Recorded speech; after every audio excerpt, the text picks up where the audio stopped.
So today in this video we shall convert 7 by 9 pi radian into degree. So 1 radian is equal to 180 by pi degree.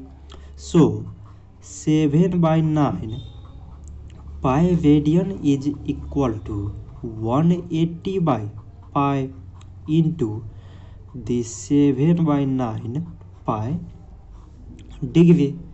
So now we can cancel the numbers. So pi cancel. 180 on dividing by 9 we get 20, and 20 times 7 mean 140 degree. So 7 by 9 pi radian is equal to 140 degree. So this much for today, and thanks for watching.